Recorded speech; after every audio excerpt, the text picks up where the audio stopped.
Ever heard of a general who was described as in defeat, unbeatable, in victory, unbearable? That's Field Marshal Bernard Montgomery for you, or as most people called him, just Monty. He was Britain's most famous general of World War II, a true mastermind known for his iconic beret, his bold confidence, and his brilliant battlefield tactics. Born in London in 1887, Monty's childhood wasn't easy. He had a very strict religious upbringing and a rebellious spirit, once calling his early years a long campaign of defiance.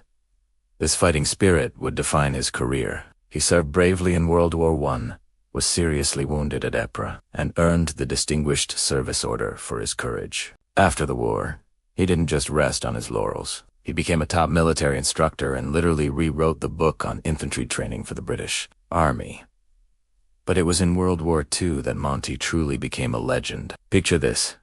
It's 1942, North Africa. The British Eighth Army's morale is at rock bottom, and the brilliant German general, Erwin Rommel, is pushing ever closer to Egypt. Winston Churchill needed a game-changer, and he found one in Montgomery. Monty took command and completely turned the tide. He was meticulous, he was cautious, but most of all, he was effective. His defining moment came at the Second Battle of El Alamein. Monty didn't just halt the Axis advance. He launched a massive counter-offensive that drove them all the way out of Egypt. It was a pivotal victory. Churchill famously said of it, "This is not the end. It is not even the beginning of the end, but it is, perhaps, the end of the beginning."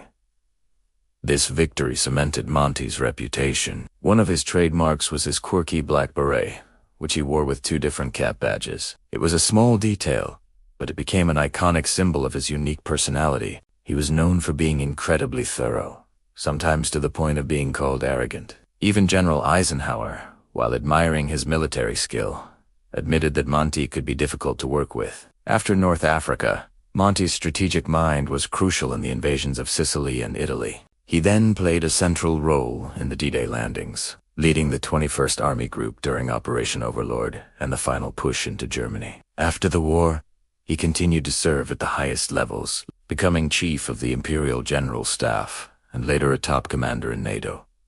Yet, despite his incredible achievements, Monty remained a controversial figure. His critics pointed to his ego and his sometimes slow, deliberate pace on the battlefield, but his supporters praised his strategic clarity and, most importantly, his deep care for the lives of his soldiers. Bernard Montgomery passed away in 1976 at the age of 88, a national hero whose legacy is still debated today. Brilliant, eccentric, and undeniably effective, he was Britain's mastermind of victory.